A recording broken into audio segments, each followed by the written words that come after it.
네, 여러분 안녕하세요. 21번째 통독의 날입니다. 사무엘상 1장부터 시작해요. 함께 기도합니다. 하나님, 감사합니다. 오늘도 말씀 안에 깊이 들어갈 수 있도록 우리를 통독의 길로 초대해 주심을 감사합니다. 하나님, 성경 통독하는 것이 순종하기 위한 목적임을 우리가 분명히 알게 도와 주옵소서.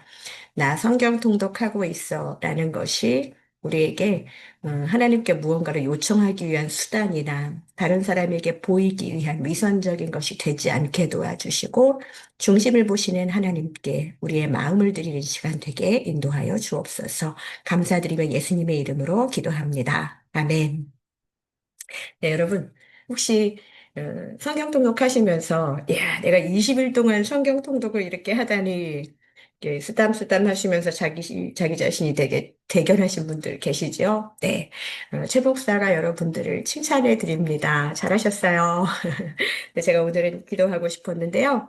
저도 20일이 넘어가니까, 야, 내가 이런 일을 한단 말이야?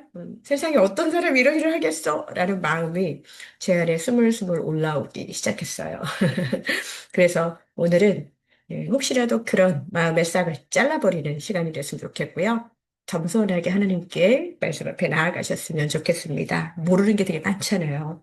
오늘은 사무엘상 1장을 읽으시면서 여러분들 사사시대가 사사기하고 룻기라고 말씀드렸잖아요. 그런데 이제 사사시대가 여호수아가 죽은 이후부터 왕정이 시작되기 직전까지를 의미하잖아요. 그래서 그 경계선을 어디로 잡느냐에 따라서 그 표현이 달라져요. 왜냐하면 사무엘상을 어느 시기로 보느냐. 제가 여기다 사사시대, 마도기, 초기 왕정시대까지 적어놨습니다. 그러니까 엄밀하게 정치체제의 기준으로 따지면 사울이 왕이 세워지기 전까지, 그때까지가 다 사사시대입니다. 마지막 사사가 사무엘이죠. 또 성경의 흐름을 기준으로 본다면 어느 책까지가 사사시대입니까 하면은 보통 사사기로 봐요. 대신에 사무엘상 전반부가 사사기에서 왕정으로 넘어가는 과도기라고 그 잠시 그렇게 있다가 사울을 왕으로 삼잖아요. 그래서 이 사무엘의 시대가 사사 시대의 끝 무렵부터 왕정이 이것이 겹치는 그런 전환기로 많이 설명을 하게 됩니다. 그래서 정치 체제 기준으로 볼 것이냐 아니면 성경 서술의 흐름으로 볼 것이냐에 따라서 시대가 조금 이렇게 앞서거니 뒤서거니 하긴 하지만 대개 사무엘상 오늘 우리가 읽은 본문은 사사시대부터 초기 왕정시대까지라고 보시면 되겠습니다. 그리고 이 초기 왕정시대라고 한다면 이제 사울을 말하잖아요. 사울, 다윗, 솔로몬을 통일 왕국시대라고 하거든요. 그래서 아예 사사 시대가 딱 끝나고 나서 이제 과도기 작은 작은 그런 단락을 빼면 사사 시대 다음을 통일왕국 시대라고 그렇게 봐요. 그 다음에 이제 남과 북으로 나누면 분열 왕국 시대가 됩니다. 그래서 이런 것들을 좀 보시면서 사사기 어제 16장에서 삼손 이야기 끝나고 나니까 17장부터 21장까지는 약간 부록처럼 막 내전이 일어나는 거 했잖아요. 그래서 그냥 삼손이 마지막 사상과 사사기에 나오는 하지만 분명히 사무엘상 4장에 보면은 엘리가 40년 동안 이스라엘을 재판하고 다스렸다라는 말이 나와요. 그러니까 엘리는 당시에 제사장이었는데 사사의 기능까지 했던 사람이었지요. 그리고 사무엘도 선지자이면서 사사의 기능을 담당했고 사무엘이 이스라엘의 마지막 사사라고 그렇게 봅니다. 제사장 직분으로 그가 불리지는 않았지만 그 제사장적 직분을 행사했던 그런 부분들이 나오면서 사무엘이 그러면 제사장이면서 선지자이면서 사사인가요? 이런 질문이 나올 수도 있어요. 네, 저는 그렇게 제가 지금 통독할 때 예전에 제가 가지고 있었던 의문들 혹시 여러분들은 안 궁금하신데 제가 그냥 말씀드리는 걸 수도 있어요. 그러나 그냥 사무엘을 이 실로 회막에서 잘했잖아요. 그러니까 저는 근데 엘리제 사장의 그 홈리와 비누아스가 죽은 다음에 새로운 사람들이 또 세워지고 또 사무엘의 자녀들이 또 일들을 감당하고 그런 걸 보면서 근데 제사장 직분으로 불리진 않았지만 뭐 미스바 회개 집회를 이렇게 모이게 해가지고 거기서 번제를 드리고 막 젖 먹는 어린 양을 번제로 드리는 거 그런 거 나오고 또 사무엘이 올 때까지 전쟁에 나가지 않고 기다려야 되고 제사를 또 그가 축복하러 오기 전에 먹지 않는 거, 제사 드릴 때까지 기다려야 된다, 뭐 이런 이야기들이 나오잖아요. 그러니까 여러분들이, 사무엘이 얼마나 그 당시에 영적으로 중요한 사람이었는지를 생각했으면 좋겠고요. 보통은 성경에서는 그를 선지자이면서 마지막 사사다. 그렇게 이야기합니다. 네, 그런 부분들 좀 보셨으면 좋겠고요. 그리고 그, 이제 성경을 어느 정도 읽으시면은 그 성경의 분위기를 좀 읽으시면 좋을 것 같아요. 그러니까, 사무엘상을 읽어보니까 여전히 그 사사기의 영적인 흔적들이 보이네? 그런 거 좀 이상한 거 발견하지 않으셨어요?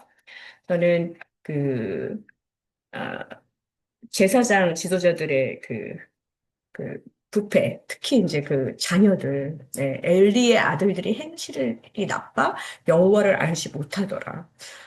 아니, 제사장의 자녀고 그들도 그 일을 감당하는 사람들이잖아요. 그럼에도 불구하고 여호와를 알지 못했다라는 말.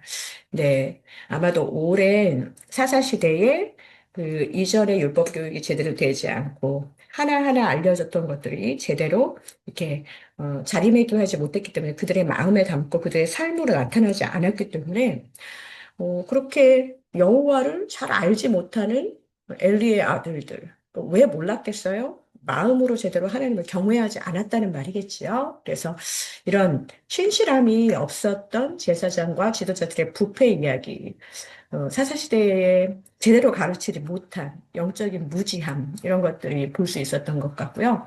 또 사무엘을 부르셨을 때 이제 사무엘아 사무엘아 부르면 그 영적으로 하나님과 가까웠었던 시대에는 한 번 부르면 아 이거 하나님이 부르실 거야 이렇게 알지만 몇 번이나 불렀어요. 세 번이나 불렀잖아요. 그러니까 근데 거기에 보면 이런 말이 있어요. 여호와의 말씀이 희귀하여 이상이 흔히 보이지 않았더라. 잘 보이지 않으니까 자꾸 환청을 들은 것 같은.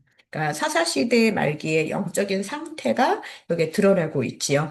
그래서 엘리 제사장도 이게 하나님이 부르시는 건지 정확히 잘 몰랐다가 나중에 알게 되잖아요. 그래서 이런 부분들.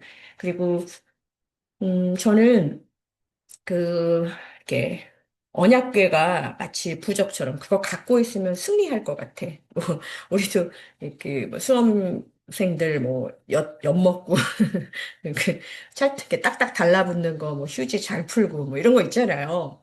뭐, 즐거운, 재미있는 일이기는 하지만, 이게 미신과 부적처럼 이용하려는 그 경향, 언약궤 가져오면 우리가 이길 거야. 근데 하나님한테 기도 한 번 안 하고 언약궤만 묻고 이렇게 하다가 나중에 뺏기잖아요. 그러니까 하나님을 인격적인 왕으로 모시는 것보다 하나님을 도구화하고 하는 신앙의 형태들. 네. 지금 우리가 살아가고 있는 시대가 사사시대와 같은 영적인 모습들 많이 있습니다. 진짜 이렇게 하이테크의 시대에도 더 미신적이고 더 이렇게 도구화 또 부적같이 무언가 막 이렇게 이거 진짜 통독용 성경책을 이렇게 갖고 있으면은 내가 뭐 별일 없을 거야 이거 이런 거 아닙니다 여러분. 그래서 내가 혹시라도 사사시대의 영적 흔적을 가지고 살아가고 있지는 않은지 한번 보는 시간이 됐으면 좋겠고요. 그리고 저는 왕을 요구하는 백성에서 그들이 너를 버린 게 아니라 나를 버려 왕이 되지 못하게 했다. 하나님이 그런 말씀을 하시잖아요. 이게 뭐예요? 하나님의 왕권이 강하게 거부가 되는데 거기에서 이렇게 그 아주 대리적인 신앙의 언어가 있어요. 뭐냐면 사무엘한테 당신의 하나님 여호와 이스라엘 백성이 그런 말을 해요. 근데 우리가 신명기에 쉐마 이스라엘, 들으라 이스라엘, 신명기 6장에 나오잖아요. 우리 하나님 여호와는 오직 하나인 여호와시니 너는 마음을 다하고 네, 뜻을 다하고 네, 힘을 다하여 주 너의 하나님을 사랑하라. 근데 어느 순간 사사기에서는 당신의 하나님이라는 말이 되게 많이 나와요. 그러니까 백성이 어, 하나님을 멀게 느껴지는 게 너무 이렇게 전 그걸 보면서 아, 이게 사사시대에 하나님과 정말 멀리 있었던 거, 기도할 때도 이렇구나. 예. 그 목회를 하다가 이렇게 하나님을 이제 가깝게 맞이하려고 하지만 잘 되지 않는 분들이, 어, 마치 이렇게 하나님 반대편에 본인이 있고, 저는 막 하나님하고 되게 가까이 있는 것처럼 저한테 막 하나님이 어떤 분인지 막 약간 좀 화내시는 것처럼 말하시는 분들도 계시거든요. 근데 이게 지도자한테 신앙을 위임하는 게 신앙이 아니에요. 내가 하나님 안으로 들어가야 되잖아요. 하나님과의 거리감을 좁히기 위해서 그 서먹함을 내려놓고 하나님 앞으로 한 걸음 더 다가가야지 이게 하나님과 동행이 되잖아요. 왜냐면 하나님은 가까이 계시기 때문에. 가까이 있어도 우리 토라지거나 또 잘 모르는 사람들, 네, 예전에 제가 한국에 살 때, 아파트 살 때 엘리베이터 타도 아주 가까이 있어도 몇 통에 사는지, 뭐 하는 사람인지, 그렇게 하나님이 느껴지는, 그러니까 가까이 계신 하나님도 거리감을 가지고 있는 거. 당신의 하나님 여호와. 네, 이거 진짜 정 떨어지는 본문이었어요. 저 그런 것들을 한번 좀 찾아보시는 시간이 되셨으면 좋겠어요. 그래서 각기 자기소견에 오른 대로 이게 뭐죠? 사사시대를 그 한방으로 알려주는 한마디 이야기잖아요. 그들이 왕이 없음으로가 아니라 하나님을 왕으로 모시지 않고 살기 때문에 각기 자기소견에 오른 대로 하는데 사실은 이게 이제 그 사울이 사무엘을 통해서 왕으로 기름 부음을 받는 그 장면, 이것도 좀 유명한 그림이라고 해서 제가 이렇게 놨는데요. 자, 이렇게 기름을 붓는 거 좀 얼마나 아름답게 이거를 그림을 그렸어요. 그러나 사울이 이 사사 시대를 벗어나지 못한 왕이었다. 네. 왜냐면 제대로 율법 교육을 받은 왕이 아니었기 때문에 또 하나님이 왕을 원하시지 않았잖아요. 그러니까 그런 모든 것들, 그래서 우리가 사무엘상 전반부에서 여러분들이 혹시라도 그런 부분을 보셨을 때 그냥 아무렇지도 않게 그냥 넘어가시면 안 돼요. 아, 내가 하나님을 도구화했나? 내가 하나님과 거리가 먼 기도를 했나? 이런 것들을 통독하면서 왜 이렇게 많은 걸 원하냐고요? 네, 아시면 좋을 것 같아서. 네, 그렇습니다. 네, 그러면은 장제를 조금 더 살펴볼까요? 네. 여기 지금 사사시대의 통치성업에 대한 이제 이 지도가 조금 이제 익숙해질 무렵에 오늘은 요 노란색 네모 아래에 있는 걸 조금 더 확대해가지고 네, 언약궤 이동 경로를 같이 좀 봤으면 좋겠습니다. 먼저 이 사무엘상에서 봐야 되는 중요한 위치가 있어요. 지명이 어딨냐면 네, 실로라는 거 들어보셨죠? 자, 이스라엘의 요 당시 예배의 중심지가 어디예요? 실로예요. 자, 실로에는 뭐가 있나요? 네, 회막이 있기 때문이에요.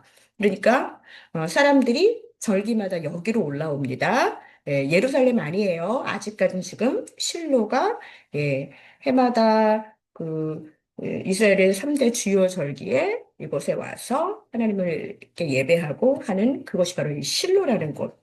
그런데 이곳이 어땠어요? 겉으로는 예배가 돌아가지만 안쪽은 굉장히 불안함을 나타내요. 누구의 얘기가 나왔죠? 네, 엘리 제사장의 두 아들, 네, 홈니와 비느하스. 저도 교역자 자녀인데요. 저희 어머니가 예전에 그 교회 물건 조금만 잘못 만져도 홈리와 비너스가 응? 회막에서 그렇게 잘못하다가 응? 전쟁에서 죽었다. 근데 저한테 막 PK들한테 얘기할 때 홈리와 비너스 얘기 많이 하거든요. 근데 사사기 마지막 부분에 나오는 아론의 손자 비느하스하고는 다른 사람이에요. 이거는 엘리, 아주 후대의 엘리 제사장의 아들 중에 홈리와 비느하스, 좋지 않은 그 제사장 자녀의 샘플이지요.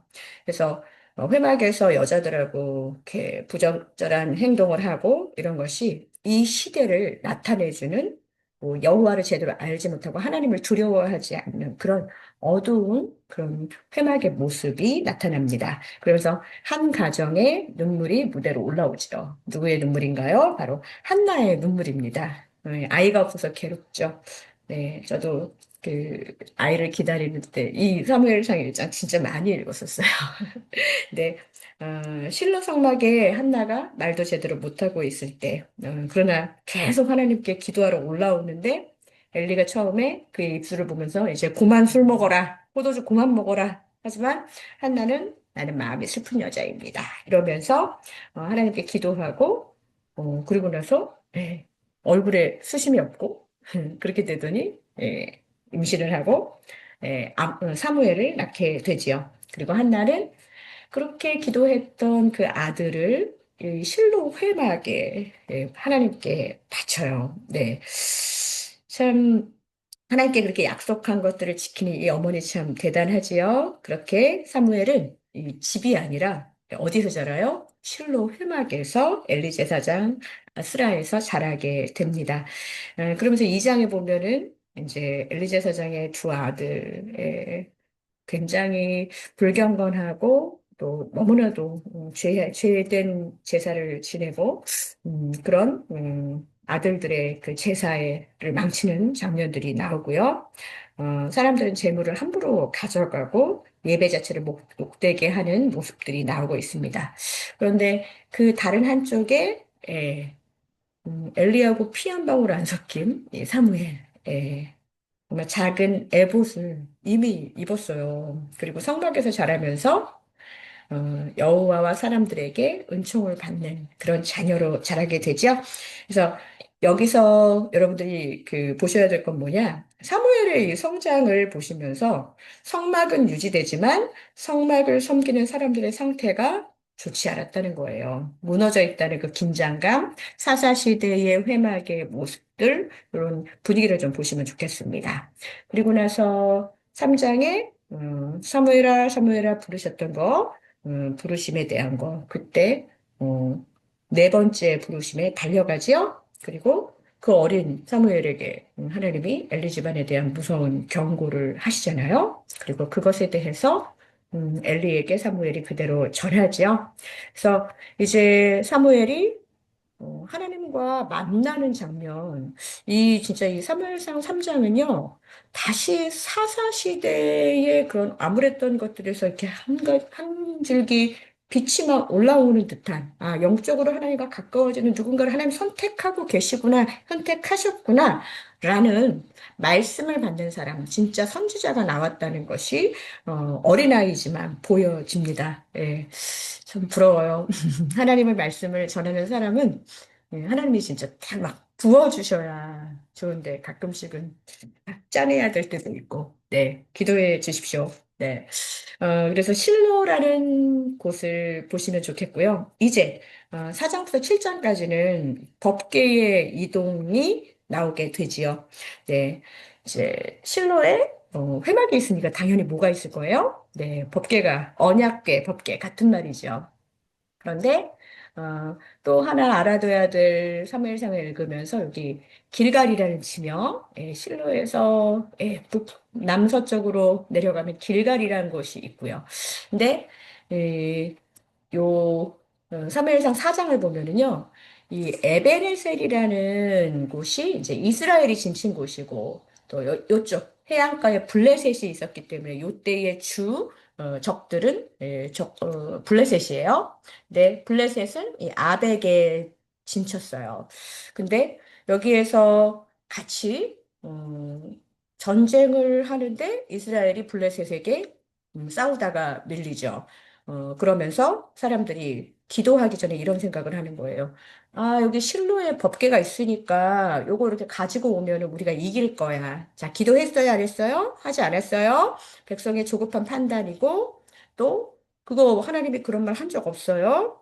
그런데, 이 사람들은, 지금 이스라엘 백성들은 여호와를 모시는 그런 순종으로 이것을 붙잡은 언약궤가 아니라 내가 이기기 위한 부적 같은 도구로 가져왔기 때문에 이 법궤가 이 전쟁터로 왔는데 이들이 법궤를 갖고 어떻게 되죠? 완전히 패하게 됩니다. 자, 이때 엘리에게 소식을 듣고, 네, 두 아들도 죽었고, 엘리도 죽고, 또 며느리는 아기를 낳는데 영광이 떠났다라는 뜻의 아들의 이름을 짓죠. 그러면서 법궤가 이스라엘 땅을 이렇게 떠나서 이제 블레셋 지역으로 들어가게 됩니다. 그래서 첫 번째 간 데가 어디예요? 바로 이 아스돗이라는 곳이에요. 네. 블레셋은 마치 전리품을 얻은 것처럼 법궤를 가지고 법궤를 쭉 해서 이 해안가 자기가 있는 곳에 그 다곤 신전 자기들이 섬기는 신전에 법궤를 놔요.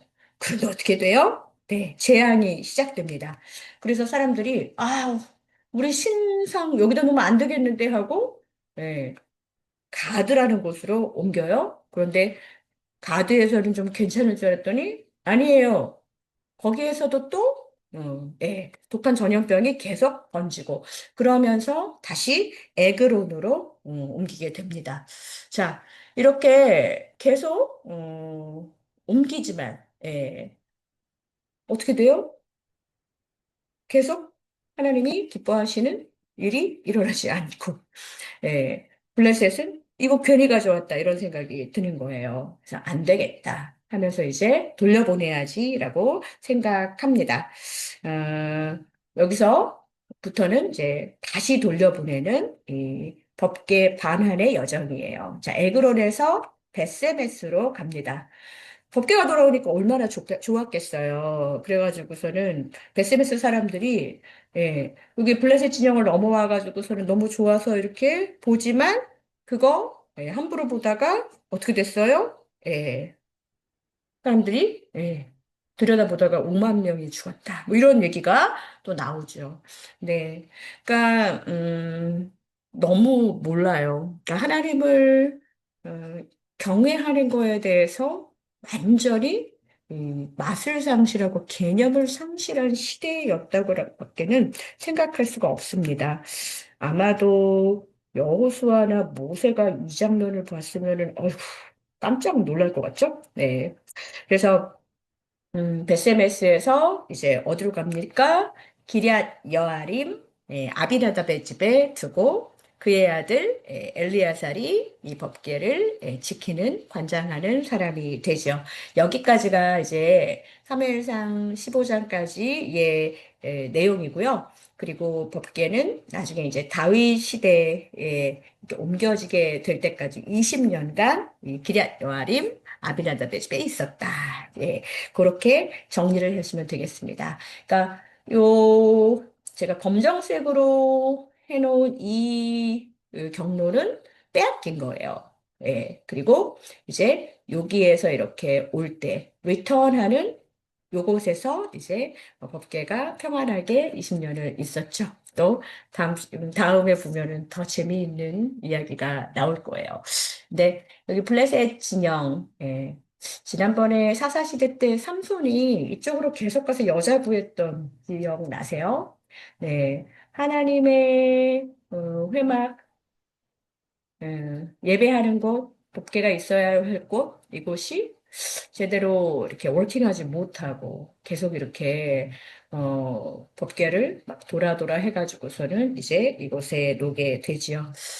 그러면서 사무엘이 사무엘상 7장이 보통 미스바 대각성이라고 나오는데요.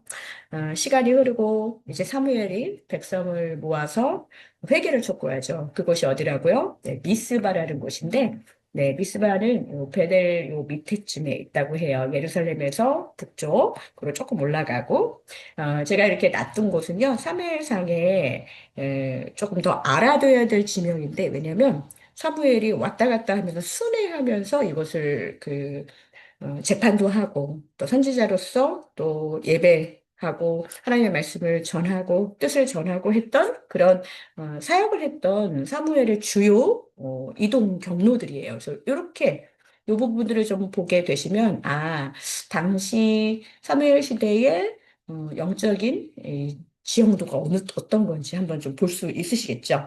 그래서 음, 법궤는 여전히 기럇 여아림에 있고 백성을 사무엘이 모으면서 백성들이 가지고 있는 생각들이 이제는 다시 리셋되어야 될 필요성을 느꼈습니다. 뭐예요? 우상을 제거하는. 그리고 금식하면서 너희의 죄를 고백하라고 합니다. 우리가 여호와께 죄를 범했다라는 말을 하면서 정말 사사시대에 이런 회개의 날이 있었을까? 할 만큼 사무엘과 백성들이 미스바에서 정말 번제드리고 부르짖어 기도하는 내용이 나옵니다. 블레셋이 그래서 쳐들어오지만 하나님이 도우셔서 승리해요. 그러니까 이제 이게 계속 사사시대의 회개, 부흥, 구원 이 패턴의 전형이잖아요. 그리고 사무엘은 이곳에 미스바에 돌을 세우고 이곳을 어디라고 이 돌의 이름을 에벤에셀이라고 합니다. 근데 전쟁의 분위기가 완전히 달라집니다. 아까 에벤에셀은 욕이었잖아요. 지명이 아니라 미스바 대각성 하던 그곳에서 하나님이 여기까지 우리를 도우셨다 하면서 이 돌을 세운 그 돌의 이름이 에벤에셀이라고 하면 그렇게 보시면 되겠습니다. 그래서 이렇게 기도하고 했는데 근데 이제 백성들은 그동안에 쫓아내지 못했던 열강들에게 있었던 것이 뭐였죠? 왕이었어요. 그러니까 우리가 중앙 집권적으로 이렇게 안 하니까 자꾸 이렇게 각기 소견이 옳은 대로 하는 것 같다. 그러면서 사무엘에게 왕을 요구하게 되지요. 그리고 그 말 속에서는 당신의 하나님 여호와, 다른 나라들처럼 왕이 앞장서서 싸우게 해달라라는 요청을 합니다. 사무엘은 마음이 상했어요. 그리고 하나님은 이 말씀을 듣고 경고를 하시지만 결국 그 요구를 받아들이시죠. 그래서 여러분들이 이 부분을 좀 잘 읽으셨으면 좋겠어요. 8장을. 사무엘의 아들들, 사무엘은 하나님과 가까웠지만 아들들을 미처 돌보지 못했어요. 예, 음, 주의적의 자녀들, 특히 이제 교회 활동 열심히 하시고 또 영적으로 무언가를 하나님과 가까운 분들, 우리 다음 세대들이 다른 세대 되지 않게, 네, 저를 비롯해서, 사무엘이, 아들들을 잘 돌보지 못했어요.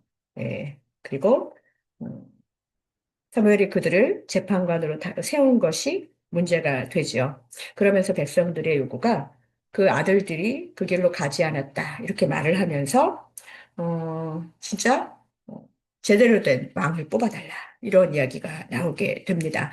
그러면서 9장과 10장에 이렇게 사울이 어노인팅 하는, 사울이 왕이 되는 그 내용이 나오게 되지요. 이 사울이 잃어버린 나귀를 찾다가 사무엘을 만나게 되고 사무엘에게 기름 부음을 받죠. 네, 사울은 큰 키에 잘생긴 얼굴, 용모가 단정했고 사람들에게 굉장히 매력적인 그런 외모를 갖고 있었던 그런 왕이었던 것 같아요. 그래서 사울을 선택했지만 처음에는 사울도 굉장히 약간 겸손한 느낌, 부끄러움 그런 것들이 있었던 지도자였죠. 그러나 그가 어떻게 소견에 오른 대로 또 바뀌는지 우리는 또 볼 수 있습니다. 11장과 12장에서 그래서 사울을 요 길갈이라는 곳 있죠? 이곳에서 왕으로 세우게 됩니다. 음, 길갈은 예전에 그성 함락하고 나서 함락하기 전에 전투하기 전에 길갈에서 할례했고 했던 12돌 세웠고 뭐 이런 진짜 영적인 곳이잖아요.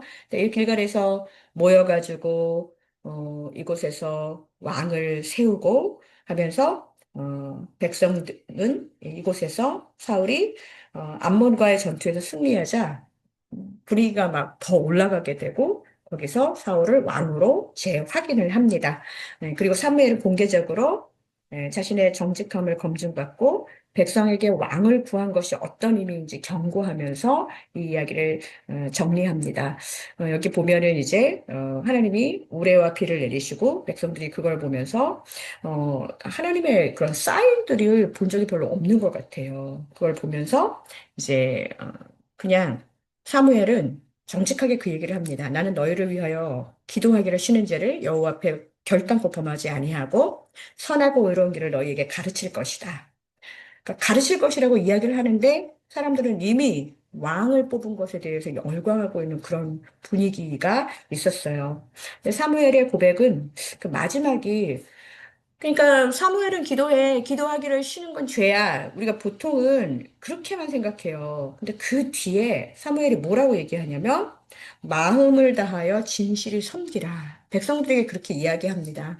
나는 너희들을 위하여서 기도할 거다. 기도하지 않은 것이 죄다라고 말하지만 너네가 할 일은 무엇이냐? 마음을 다하여 하나님을 진실하게 섬기라는 거예요. 그래서 자꾸 그걸 까먹어요. 그래서 누군가의 기도만으로 되는 게 아니에요. 우리가 마음을 다하여, 네, 진실이 하나님을 섬기는 것, 그것이 무엇보다도 중요하다는 것을 기억하셨으면 좋겠습니다. 그래서 여기까지가 이제 사사기에서 왕정을 그 큰 무대를 정리한 거예요. 길갈에서 예, 사울을 왕으로 세운 거 12장까지 해서 이제는 왕정이 시작되었구나라고 보시면 되겠습니다. 왜냐하면 13장부터는 사울이 왕처럼 불어요. 왜냐면 블레셋이 이제 계속 그 당시에 왕들이 했던 건 전쟁에 나가면서 이 승리하기는 그런 정쟁을 이끄는 일을 했잖아요. 근데 이제 블레셋이 이 강하게 압박하고 있어요. 그리고 백성들은 또 흩어지기 시작합니다. 근데 지금 블레셋이 어디까지 왔는지 잘 모르겠지만 이 길갈에서 사무엘을 오기를 기다려요. 왜냐면 이제 제사를 지내고 여호와께 예배하고 전투에 나가야 되는데 사무엘이 늦는 것 같은 거예요. 아까 사무엘이 미스바와 실로와 길갈 여기를 이렇게 왔다 갔다 하면서 사역을 했다고 말씀드렸죠. 그러니까 그렇게 뭐 많이 멀리 있지도 않았을 것 같은데 조급하고 상황은 급박해지면서 사울이 이제는 결국 스스로 번제까지 드리게 됩니다. 자, 그때 사무엘이 도착을 하게 되지요. 그럴 때 아이고 왕이여 잘했습니다. 저 대신에 그런 일을 하다니 그게 아니라 네가 어리석은 일을 했다. 아무리 왕이라도 혼나야 됩니다. 이 장면은 예배 자체보다 하나님의 명령을 무시하고 스스로 이 통제권을 주려는 이 인간의 선택 이것이 중요한 핵입니다. 스토리상으로는 여기서부터 사울이 왕으로 불리지만, 그러나 불안정한 왕이죠. 할 때마다 자꾸 실수를 하는 거예요. 그리고 14장에 요나단의 용맹한 전투가 나오지만, 오늘 포인트는 사울에 조금 더 집중을 해보도록 하겠습니다. 그러면서 이제 15장은 그 유명한 순종이 제사보다 낫고 그 얘기가 나오죠. 그 이야기가 어떤 맥락에서 나왔냐. 길갈에서 사무엘을 기다리지 못하고 먼저 제사를 했어요. 근데 사무엘이 사울에게 하나님의 명령을 또 전합니다. 너희가 이제 아말렉하고 싸우는데 아말렉을 치되 다 없애라. 헤렘이라고 했어요. 다 없애라. 진멸해라고 그랬어요. 사울이 그 전쟁에서 이겼을까요? 졌을까요? 네, 이겼습니다. 그런데 문제가 생겼어요. 다 진멸이라는 것은 하나도 남기지 말아야 되는데 아말렉의 왕 아각을 살려둡니다. 그리고 가축 중에 좋은 것을 남깁니다. 그리고 사울은 자신을 위한 기념비 같은 기념비 같은 것들 이런 것들 막 세우려고 그러고 하는 행동도 합니다. 참 사무엘이 사울에게 이제 오자 사울이 먼저 말해요. 내가 여호와의 말씀을 이렇게 수행했습니다. 그렇게 얘기하지만 사무엘은 그게 아니라고 말하죠. 네. 헤렘이라고 다 진멸하라고 그러는데 지금 양하고 소리가 나는데 이게 뭐냐? 그러니까 사울이 변명하잖아요. 백성들이 전리품을 남겼는데 제가 이거 여호와께 제사하려고 해요. 그때 그 유명한 얘기. 순종이 제사보다 낫고 듣는 것이 수량의 기름보다 낫다. 우리는 맨날 하나님 앞에 뭘 가져가야 돼. 마음은 주기 싫고 뭔가를 가져가는 거. 우리가 마주하는 모든 만남들을 보면 마음을 주는 거는 싫어. 그런데 그냥 내 몸뚱이가 앉아 있거나 내 뭐라도 이렇게 보내야 체면치레 하는 거. 그게 아니라는 것을 계속 말하고 있는데 이스라엘은 이걸 제대로 이해하지 못하는 것 같아요. 뭐 이스라엘뿐이 아니죠. 우리도 그렇습니다. 그러면서 결론은 무거워요.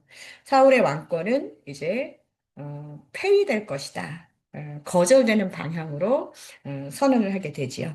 사울이 붙잡고 매달리지만 사무엘의 옷자락이 찢어지고 그 사건 전체가 나라가 찢어진다는 그런 상징처럼 그렇게 암시하는 것 같습니다. 그래서 사울이 아각을 처리하는 장면으로 끝나면서 사무엘은 자기의 집, 네, 요 미스바 밑에 라마라고 있거든요. 네, 라마가 원래 사무엘의 집이에요. 아니, 네, 사무엘의 집이에요. 그래서 요 미스바, 베델, 길갈, 뭐 이렇게 많이 다니다가 가까운 라마로 돌아가고 그리고 예, 사울은 자기의 고향 기브아로 돌아가게 된다. 그게 사무엘상 1장부터 15장까지의 말씀입니다. 여러분, 오늘의 말씀 그냥 왕이 생겼다? 이걸로 지금 좋아할 일이 아니에요. 여전히 하나님의 말씀에 온전하게 순종하지 못하는 우리들의 모습을 바라봐야 될 것입니다.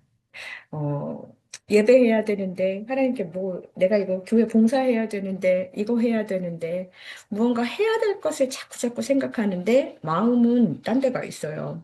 하나님은 그런 예배, 그런 섬김, 그것을 좋아하지 않으신다는 거예요.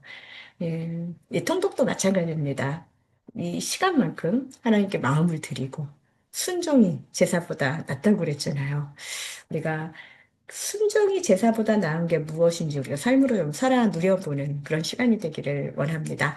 여러분, 늦어지에는 눈이 많이 온다는 예보가 있어요. 그래서 저는 여러분들이 이번 주일에는 통독 본문이 없는데 어, 미뤄뒀던, 밀렸던 본문들, 성경통독 캐치업도 하시고, 또, 설교가 아니라 통독, 가이드도 좀 보시면서 여러분들이 의문이 있으셨던 것 좀 정리도 하시고, 저에게 질문도 해주시고, 계속 소통했으면 좋겠습니다. 네, 통독에도 마음을 담아주세요. 네, 네, 그러면 순종하는 매일의 삶 되시기를 축복합니다.